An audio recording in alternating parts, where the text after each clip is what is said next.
सुबह से शाम तक बहुत सारे लोगों से मिलते हैं ना।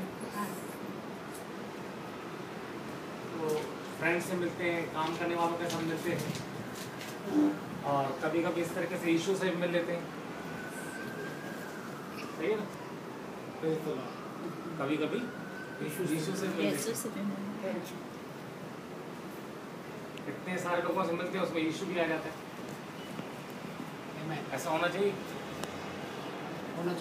नहीं। आप किसी के साथ चलते हैं, अब उससे बातें करते तो आपको एहसास होता कोई मेरे साथ है, तो यीशु हमेशा साथ होना चाहिए, कभी कभी नहीं। जैसे सारे लोगों से मिल जाते हैं, कभी कभार ठीक हो, कोई फ्रेंड मिल गया, टाइम मिला, किसी से मिल लिए, चलो यीशु से मिल लेंगे, ऐसा लाइफ कभी नहीं होना चाहिए। यीशु हमेशा साथ में होना चाहिए, और एहसास होना चाहिए मेरे साथ है, एक फीलिंग होना चाहिए आपके अंदर, 24 घंटा यीशु मसीह मेरे साथ है। आप काम करते हैं, दुनिया में लोगों से मिलते हैं, लेकिन पूरी तरीके से आप एकदम से यीशु मसीह को भूल गए हैं, अपने काम में ऐसे बिजी हो गए, फ्रेंड से बिजी हो गए, लोगों से मिलने इतना बिजी हो गए, बिल्कुल भी आपको एहसास नहीं होता यीशु मसीह मेरे साथ में है। ऐसा जिंदगी नहीं होना चाहिए। आपके अंदर फीलिंग होना चाहिए हर वक्त 24 घंटा यीशु मसीह मेरे साथ में है। उसको बोलते हैं क्रिश्चियन लाइफ। नहीं तो मसीह नहीं आप लोग क्रिश्चियन कहते हैं, तो 24 घंटा यीशु मसीह का प्रेजेंस फील होना चाहिए। एस्तर रानी को कितने लोग जानते हैं? एस्तर रानी, एस्तर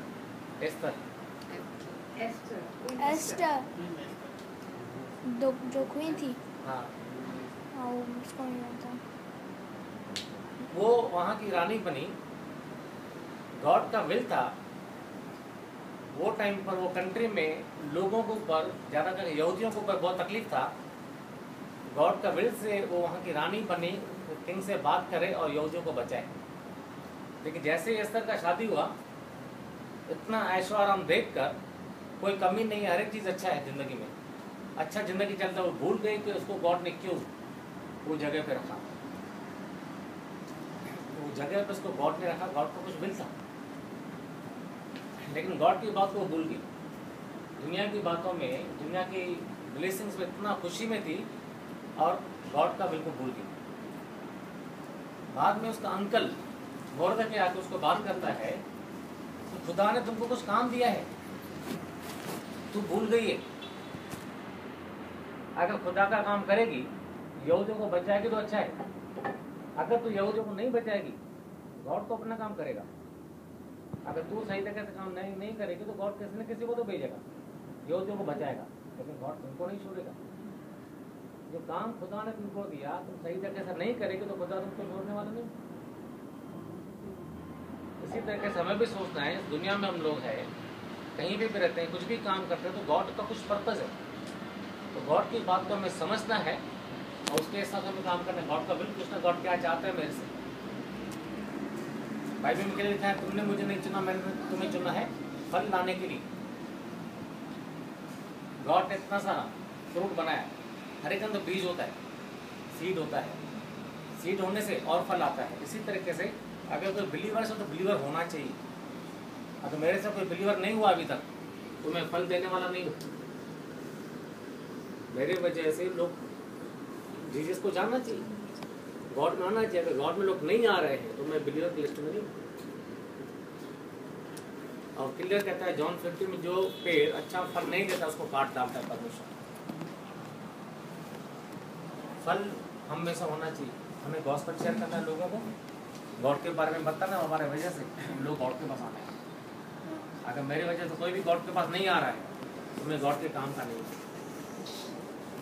मैं सेल्फिश हूँ, अपने लिए जीता हूँ, अपने लिए गॉड को प्रे करता हूँ, अपने लिए सोचता हूँ।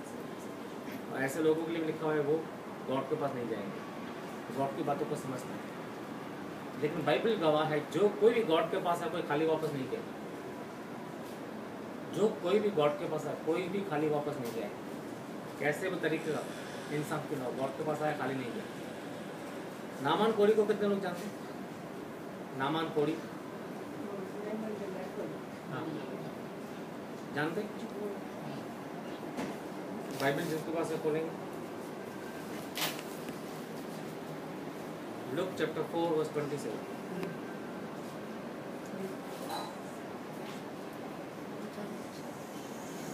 Luke chapter 4 verse 27.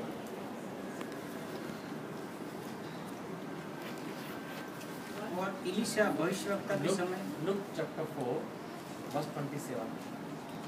Luke chapter 4 verse 27। जी। और इलीशा भविष्यवक्ता के समय इज़राइल में बहुत से कोढ़ी थे, पर नामान सुरियानी को छोड़ उनमें से कोई शुद्ध नहीं किया गया। एलिशा के टाइम पे बहुत सारे कोढ़ी थे, बहुत सारे बीमार थे, लेकिन गॉड का विल नामान के ऊपर, नामान को गॉड ने शिफा दिया पूरी तरीके से। और ओल्ड टेस्टामेंट में हम देखते हैं कोर की बीमारी का मतलब क्या होता था? अशुद्ध, मतलब गॉड की ओर से कर्ज था, तो उसने कुछ ऐसा गुनाह किया जैसे गॉड नाराज हो गया है, गॉड ने उसको कोर का बीमारी दिया। कोर का बीमारी क्या होता है? कैसे होता है? स्किन पे कैसे? वो दाग बन जाते हैं, दाग बन जाते हैं अजीब से। वाइट खा जाता है उसके वाइट दाग बन जाते हैं। फिर उसमें से जो है ना वो थोड़ा सा पानी निकलता है। बॉडी में से जो पार्ट सफेद हो जाता है उसमें सेंसेशन निकलता जाता है, और फिर वो जो है सपोज हाथ में हुआ तो वो गलना शुरू हो जाता है, तो मालूम ही नहीं पड़ता, उंगली कटती जाती, निकलती जाती। और हजारों चींटियां भी आके बैठेगी, आपका खून चूसेंगे, आपको मालूम ही नहीं पड़ेगा। इसलिए बहुत सारे लोग बोलते दर्द नहीं होना चाहिए, लेकिन दर्द होना जरूरी है। दर्द नहीं होता तो मालूम नहीं पड़ता, हजारों चींटियां आके आपका बॉडी को खा रही है। इंसान की जिंदगी में दर्द होना बहुत जरूरी है। बहुत सारे लोग बोलते दर्द होना ही नहीं चाहिए, दर्द बहुत जरूरी है। एहसास होता है कि हमारा बॉडी है, दर्द होता है तो उसके लिए कुछ केयर करते हो। दर्द नहीं होगा, आपको कुछ भी मार लगेगा, आपको मालूम नहीं पड़ेगा, ऐसे मर जाएगा आदमी। तो दर्द बहुत जरूरी है इंसान को। नामान कोढ़ी के यहाँ 2 किंग चैप्टर 5 में लिखा हुआ है, 2 किंग चैप्टर 5 में लिखा हुआ है नामान कोढ़ी के बाद। एक अराम कंट्री था, वो कंट्री का राजा बहुत बड़ा था। 2 किंग चैप्टर 5, 2 किंग चैप्टर 5 मैं बोलता हूँ वर्स 1 से। तो आराम देश का जो किंग था बहुत बड़ा आदमी था, बहुत सारे कंट्रीज के ऊपर उसका किंगडम था। सब लोग ध्यान देंगे, सुनेंगे, मैं बोलूँगा सब खोलना है, अंडी ध्यान देंगे, मैं बोलूँगा तो खोलना है। तो आराम देश का जो किंग था बहुत बड़ा आदमी था, बहुत सारे कंट्रीज के ऊपर उसका किंगडम चलता था, और कहीं भी लड़ने के लिए जाना था तो अपने उसका खास आदमी का नामान उसी को भेजता था, वो जाके लड़ता था और जीत के आता था। तो नामान का बहुत इज्जत था, लेकिन उसको कोर था, मालूम है कोर का मतलब सबको वो टाइम था। लेकिन नामान जो कहीं भी जाने से उसको इज्जत है, वो बड़ा काम करके आता है। अब इसको कोर होने की वजह से परेशानी है, लोगों को मालूम है गॉड की ओर से कर्ज है, कैसा होना चाहिए। तो इजराइल के ऊपर उन्होंने जब हमला किया था तो इजराइल के बहुत सारे लोगों उन्होंने बंधुए में लेके आए, गुलाम बनाया।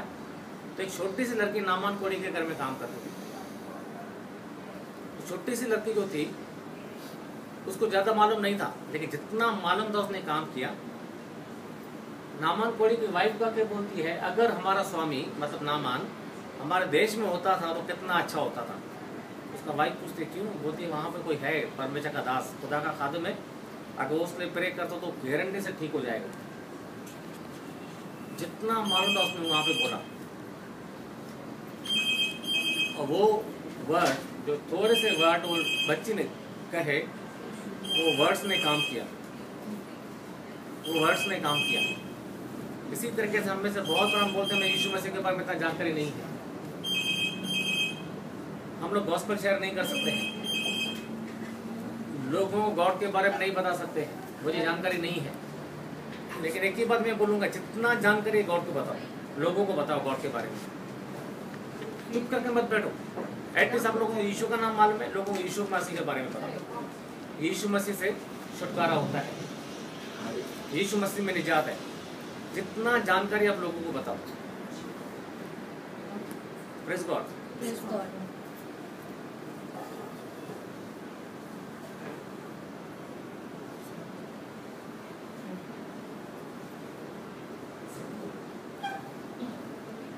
आप लोग ध्यान देंगे वीर, अगर आप लोगों को जितना भी जानकारी है आप लोगों को नहीं बता रहे हैं करके एक्सक्यूजेस करते, मुझे ज़्यादा जानकारी नहीं है, मुझे बोलना नहीं आता है, मैं पास्टर नहीं है, वहाँ पे आपका खुद का ब्लेसिंग भी आपको गॉड डालते हैं। ये छोटी सी लड़की को सिर्फ इतना मालूम था कि एलिशा को ये प्रे करने से शिफा होता है, तो उसने नामान पढ़ी के वाइफ को बताया, उसने नामान को बताया, नामान ने राजा को बताया, इजराइल में कोई है करके मैंने सुना है जो प्रे करता है छुटकारा होता है। राजा ने क्या किया, एक लेटर लिखा इजराइल देश के राजा के पास, आराम देश का किंग ने एक लेटर लिखा इजराइल देश के राजा के पास, मैं अपने आदमी को भेज रहा हूँ नामान कोरी को, उसको ठीक करके भेजो, आदमी को भेज रहा हूँ उसको ठीक करके भेजो। इजराइल का राजा टेंशन में आ गया, डर लग गया, वो बोलता कि मैं गॉड हूँ, मैं डॉक्टर हूँ, मैं कैसे ठीक करूँगा।